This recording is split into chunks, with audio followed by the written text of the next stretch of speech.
Oke, assalamualaikum warahmatullahi wabarakatuh. Balik lagi bersama kita Kurator TV ya, dengan segmen baru kita. Gitu. Yang kali ini kita akan menceritakan sebuah kisah-kisah dari tokoh-tokoh ternama. Gitu. Dan kali ini kita akan membahas sebuah kisah perjalanan hidup dari seorang musisi, lebih tepatnya seorang pianis dan komposer bernama lengkap Donald Wallbridge Shirley, atau yang biasa dikenal sebagai Don Shirley. Dia adalah seorang musisi kulit hitam keturunan Jamaika. Dia seorang musisi yang cukup berbakat gitu ya, dan sering tampil di tempat-tempat bergengsi lah gitu, dan selalu mendapatkan pujian di tiap pertunjukannya dia gitu. Karena keahliannya yang bisa dibilang cukup handal, bahkan diakui pada saat itu oleh seorang komponis kenamaan bernama Igor Stravinsky, yang mengakui dan mengatakan kalau kemampuan Don Shirley dalam bermusik itu setara dengan dewa. Dewa berarti. Piawaiannya itu dalam bermain jari, Pak. Kalau lu main game nih, main Dota nih. Kalau GG dewa nih begitu ya. Iya, kalau main Dota tuh lu pakai mouse, Pak. Iya. Lanjut. Tapi walaupun kemampuannya bisa dibilang cukup handal, perjalanan karirnya tidak selalu mulus, apalagi dia berkulit hitam gitu kan, dimana diskriminasi pada kulit hitam cukup kuat di masa itu. Nah, kisah perjalanan yang penuh dengan diskriminasi inilah yang menjadi inspirasi bagi sebuah karya film yang berjudul Green Book.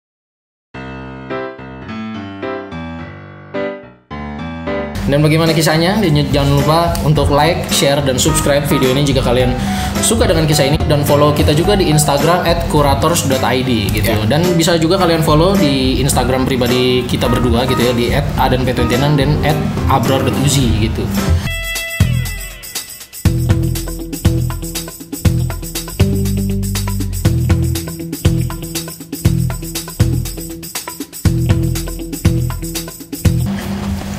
Donald Wallbridge Shirley adalah seorang musisi yang lahir pada 29 Januari 1927 di Pensacola, Florida.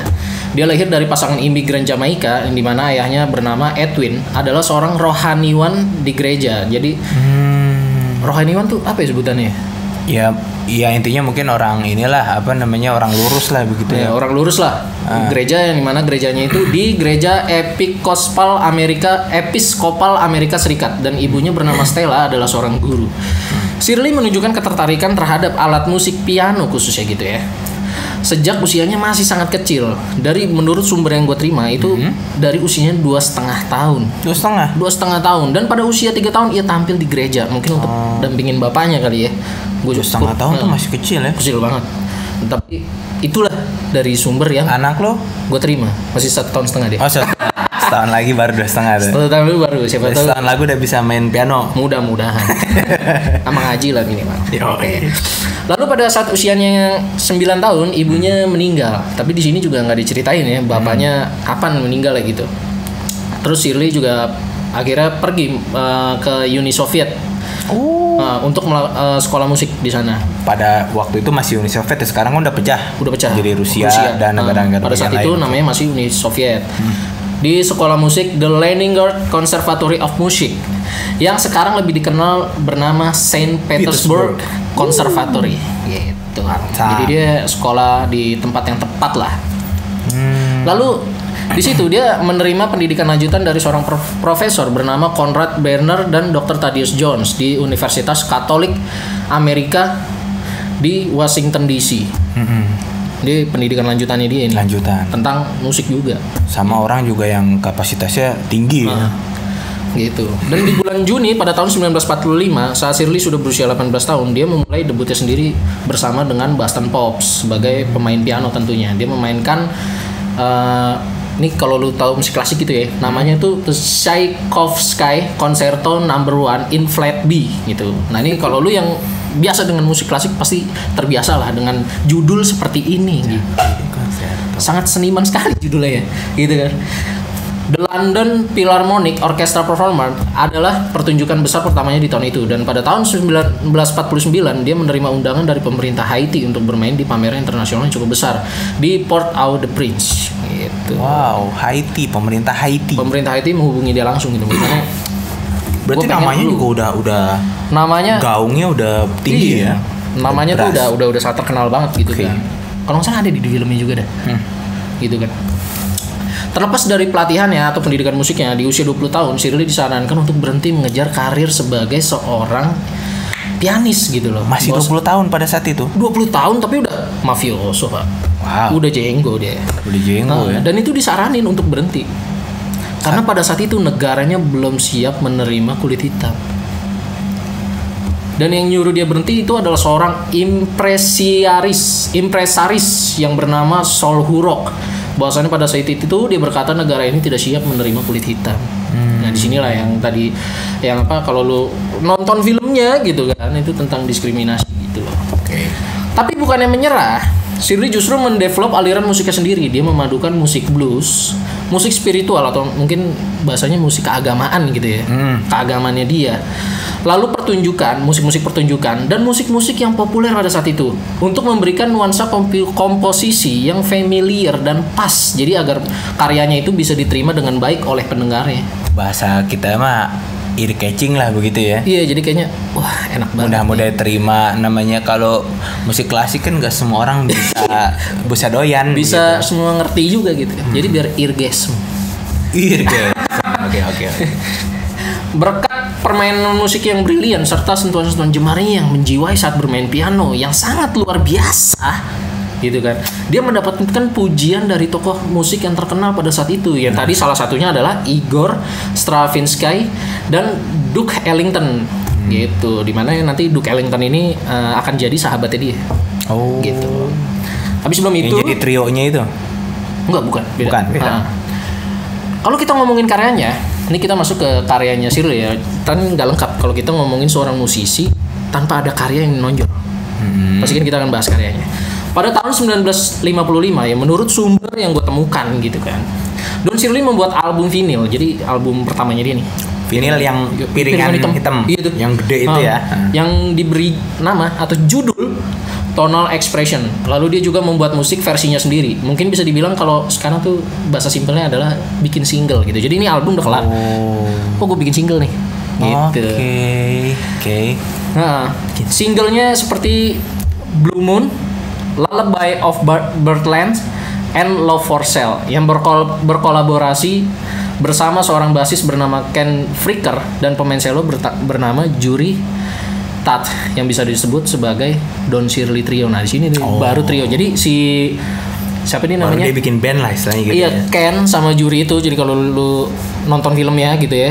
Jadi di situ dia trio kan. Dia udah trio. Nah, kenapa Shirley percaya sama dua ini ya karena memang sering berkolaborasi juga gitu. Makanya akhirnya dipercaya sama dia gitu. Lalu Don Shirley Trio mengeluarkan album dengan namanya sendiri gitu ya. Jadi self-titled album mereka, termasuk di dalamnya lagu yang masuk di the top 40 hits di Billboard berjudul Waterboy yang bertahan selama 14 minggu.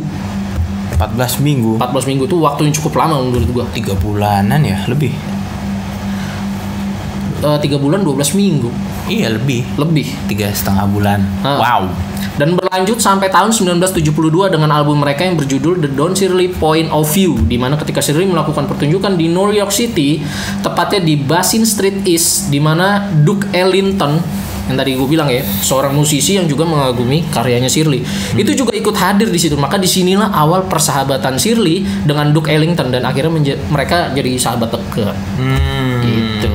Karena sama-sama musisi. Sama-sama musisi dan si Ellington ini cukup mengagumi si Don Shirley. Jadi bisa dibilang punya satu kesepahaman lah. Dia ngikutin lah pertunjukannya Shirley ini.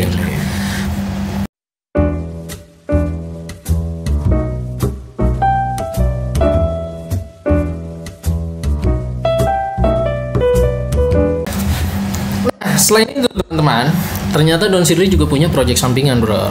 Jadi bahwasannya jadi kayak musisi-musisi di luar bandnya dia tuh suka bikin project, ya udahlah penting manggung nih di sini kita bikin band, misalnya pecahan personil gitu kan di luar, ya sama lah kayak musisi-musisi lain gitu. Jadi pada tahun 1955 dia memulai pertunjukan di Carnegie Hall. Jadi Carnegie Hall ini adalah gedung arena konser di Midtown Manhattan, New York City, Amerika Serikat. Grupnya tuh bareng sama Ellington and the Symphony of the Air Orchestra. Jadi dari namanya aja ada kemungkinan bahwa ini milik Duke Ellington gitu. Dan dia juga melakukan pertunjukan juga bersama Detroit Symphony, the Chicago Symphony, and the Cleveland Symphony. Selama sepanjang tahun dia juga tampil di tempat-tempat bergengsi seperti Milan's La Scala Opera House dan New York Metropolitan Opera House gitu. Berarti memang apa ya bahasanya tuh, kiprahnya itu jam terbangnya tinggi banget ya. Iya. Wow. Makanya dia cukup dipercaya lah untuk urusan kayak gini-gini. Lalu pada tahun 1974, teman baiknya Ellington meninggal dunia. Gitu. Shirley meliris sebuah karya untuk sahabatnya yang berjudul Divertimento for the Duke by Dawn. Anjay. Judulnya tuh mafioso banget, by Dawn gitu. Lalu di waktu selanjutnya, Shirley juga merilis juga ciptaan ambisius lainnya seperti improvisasi karya yang berjudul Orpheus in the Underworld. Nah, ini kalian juga sebenarnya bisa cari nih kalau untuk karya yang ini nih. Yang menggabungkan sebuah puisi karya James Joyce di novel yang berjudul Finnegan's Wake, dan dia di situ sebagai piano, cello dan string. Ini kan muncul di movie-nya juga ya? Movie muncul. Yang Orpheus in the Underworld ini. Iya. Ini tadinya itu puisi ya? Enggak sih, jadi dia kayak menggabungkan gitu bro. Jadi setelah gue research nih tentang si Finnegan's Wake, itu memang ada bukunya juga dia. Oke. Dan untuk si siapa nih namanya Orpheus in the Underworld, ini memang ada musiknya sendiri. Ada musiknya cuman kalau menurut berita yang gue terima ini kan, dari sumber yang gue terima, bahwasannya dia di sini menggabungkan itu gitu. Nanti kalian bisa cek sendiri ya tentang validasi tentang ini gitu kan. Gitu. Dan koreksi jika kita berdua kurang tepat gitu ya. Lalu pada tahun 1962, Shirley berinisiatif ingin memperkenalkan musiknya lebih luas lagi, Pak. Dengan cara? Bukan hanya musiknya, dengan cara ya dia melakukan pertunjukan. Oke. Bukan misinya itu bukan cuma musiknya, tapi dia juga ingin mendobrak stigma masyarakat pada saat itu, bahwasannya sebagai kulit hitam dia juga ingin diakui. Gitu kan. Maka dia mengadakan tour selama 2 bulan ke banyak kota. Nah, di sini pertemuan antara dia dengan Tony Lip yang menjadi kisah di film Green Book. Di sinilah. Ini yang jadi awal kisahnya. Jadi pertemuan antara si Tony Lip dengan Don Shirley gitu kan. Dimana untuk mendampinginya selama tur 2 bulan, dia membutuhkan seorang yang bukan cuma sebagai supir tapi kuat secara otot gitu kan, sebagai bodyguardnya dia ya, mungkin karena diskriminasi. Tony Vallelonga itu ya. Iya. Tony Lip Vallelonga atau biasa disebut sebagai Tony Lip. Ya mungkin karena saat itu diskriminasi cukup keras ya, jadi makanya mengakibatkan dia ya udahlah, bukan cuma supir yang gue butuh tapi memang ototnya pun gue sangat butuh gitu. Dan kebetulan Vallelonga ini adalah nama yang muncul direkomendasikan oleh temannya Shirley. Jadi, lu butuh buat itu nih, gue ada kenalan lah istilahnya gitu tuh. Yang dimana pada saat itu di tempat dia bekerja, di tempat Tony bekerja gitu ya, Manhattan Copacabana Nightclub itu sedang melakukan renovasi. Di situ si Tony Lip bekerja sebagai tukang pukul. Jadi karena tukang pukul biasa kan ada yang rese kalau di bar kan, ada yang suka bikin ribut. Nah dia tuh bagian yang ngabisin begitu-begitu, beresin yang gitu tuh, masalah-masalah begitu. Cuman karena sedang dilakukan renovasi, jadi sementara ini dia harus menganggur gitu kan. Dan ini tepat banget ketika dia si Don Shirley ini sangat membutuhkan jasanya dia. Ini tepat ya. Jadi untuk kali ini kalian sebenarnya bisa lihat ya di filmnya gitu kan, diskriminasi yang diterima oleh Don Shirley gitu. Kayak misalkan untuk toilet aja dipisahin, terus pesen jas itu aja nggak boleh gitu kan. Yang bisa dibilang bentuk toiletnya tuh, yang tadi toilet dia dipisahin tuh menurut gua kurang layak gitu. Gitu. Dan di sini juga diceritain bahwasannya Don Shirley pernah menikah 1 kali dan bercerai.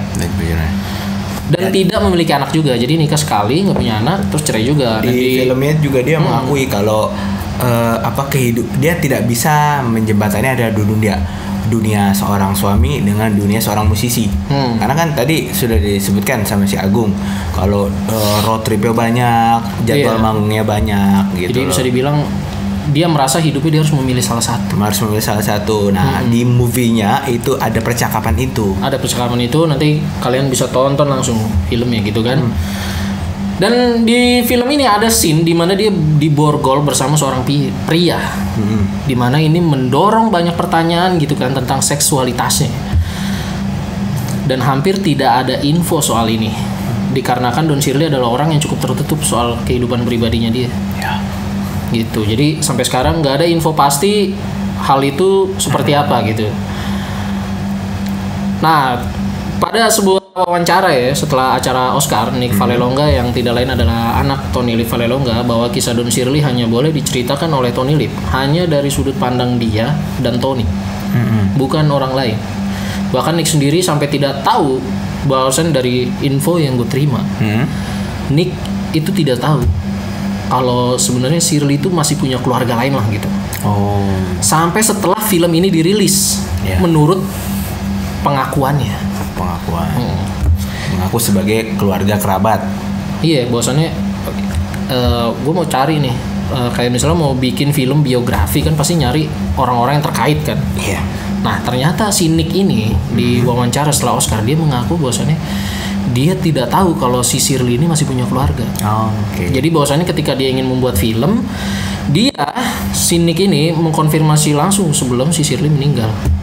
Cuman di sini ya masih butuh validasi lagi lah tentang hal ini gitu. Tapi ini menurut sumber yang gue baca gitu ya. Mungkin saking tertutupnya gitu kehidupan Don Shirley terhadap masalah pribadinya dia, jadi sampai kayak gini aja dia merahasiakan gitu. Dan sedikit fakta juga, ternyata di dalam keluarganya Shirley bukanlah satu-satunya yang meraih kesuksesan. 2 anggota keluarga lainnya yakni Calvin dan Edward itu berprofesi sebagai dokter dan berteman dengan Martin Luther King Jr.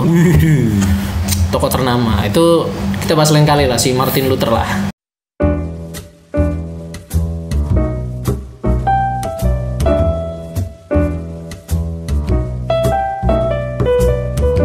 Nah, balik lagi nih, menurut keterangan Nick dari kesaksian ayahnya sendiri. Jadi si Tony Lip ini memberi kesaksian kepada Nick yang menulis naskah Green Book. Bahwasannya ketika dia mengikuti Don Shirley, dia juga cukup kaget terhadap diskriminasi yang diterima oleh majikannya tersebut, yang sekaligus sahabatnya dia lah. Dia cukup kaget dengan diskriminasi yang diterima gitu. Setelah tur selesai, dikatakan gitu ya, dikabarkan bahwasannya Tony dengan Shirley itu tetap bersahabat dekat. Jadi sampai meninggal pun hanya berbeda beberapa bulan, yang dimana si Don Shirley ini diberitakan meninggal karena serangan kompilasi jantung. Gitu.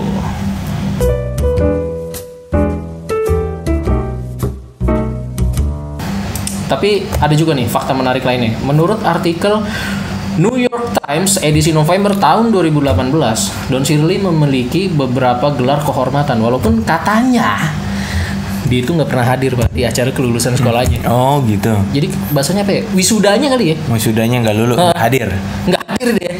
Tapi biar gimana pun, beberapa sumber meyakinkan lah, istilahnya menyatakan bahwasanya Shirley itu menerima gelar doktoral di bidang musik, liturgical arts, dan psychology gitu. Dan dia sempat menjalani profesi sebagai psikolog di awal tahun 50-an.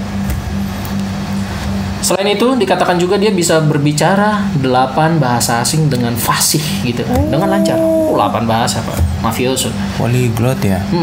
Dan dia juga dibilang seorang pelukis yang cukup mahir. Jadi apa sih pelukis tuh? Hobinya ini ya. Seniman banget gitu. Jadi berhubungan dengan karya seni memang gitu. Iya. Makanya mungkin kalau di filmnya pakaiannya nyentrik gara-gara itu kan. Iya. Lalu fakta lainnya, pada tahun 1970-an dikabarkan dia mengalami penyakit tendinitis di tangan kanannya. Tendinitis itu atau bisa dibilang dengan sebutan lain adalah iritasi tendon. Di mana tendon ini adalah iritasi tendon ini adalah peradangan yang menghubungkan otot ke tulang yang membantu pergerakan, yang mengharuskan dia banyak mengurangi kegiatan, apalagi di tangan kanan. Ini seorang pianis nih gitu kan, sangat handal. Tangannya itu asetnya dia gitu kan. Ya, dia mengalami penyakit tendinitis itu ya gitu ya. Penyakit motorik lah ya berarti ya. Jadi mengganggu pergerakannya dia, mengharuskan dia mengurangi banyak kegiatan gitu. Dan bisa dibilang emang harus pensiun. Mengharuskan dia untuk pensiun. Bahkan dia menghilang, Pak. Menghilang dan muncul lagi sampai tahun 1982. Itu artikel di surat kabar Times menyatakan bahwasannya Shirley siap kembali sebagai pemain reguler, tapi pemain biasa gitu, reguler lah bersama mitra lamanya di Manhattan Greenwich Village gitu. Lalu dia sempat muncul sesekali di awal tahun 2000-an, di awal tahun 2000-an gitu ya, dengan bantuan dari muridnya. Dan pada tahun 2001 mereka sempat membuat album yang berjudul Home with Donald Shirley gitu, di bawah naungan Wallbridge Music Label. Nah itu dia sebenarnya kisah tentang Donald Shirley, atau biasa dikenal sebagai Don Shirley, perjuangan hidupnya untuk melawan rasisme gitu ya. Semoga kisah ini bisa cukup menginspirasi kalian gitu kan, dan menginspirasi kalian untuk tidak rasis, karena semuanya punya hak yang sama gitu kan. Kita udah tidak hidup di zaman itu lagi, jadi tolonglah untuk tidak selalu membeda-bedakan perbedaan gitu. Walaupun memang beda ya, nggak dibeda-bedain gitu. Oke, jika misalnya gua sama Abror ada kekeliruan tentang informasi yang kita terima ini, kita bisa diskusikan ya di kolom komentar. Dan jika kalian ingin request juga tentang siapa yang ingin kita bahas, kalian bisa request, tulis aja lah di kolom komentar, nanti pasti kita baca gitu kan. Dan sekian dari gua sama Abror. Untuk video selanjutnya ditunggu aja, dan jangan lupa untuk share, like, and subscribe. Dan jika kalian ingin follow kita di @adanp29 dan di @abror.uzi, dan follow juga IG Kurators di @kurators.id gitu, bro. Sampai jumpa. Assalamualaikum warahmatullahi wabarakatuh. Waalaikumsalam. Gitu.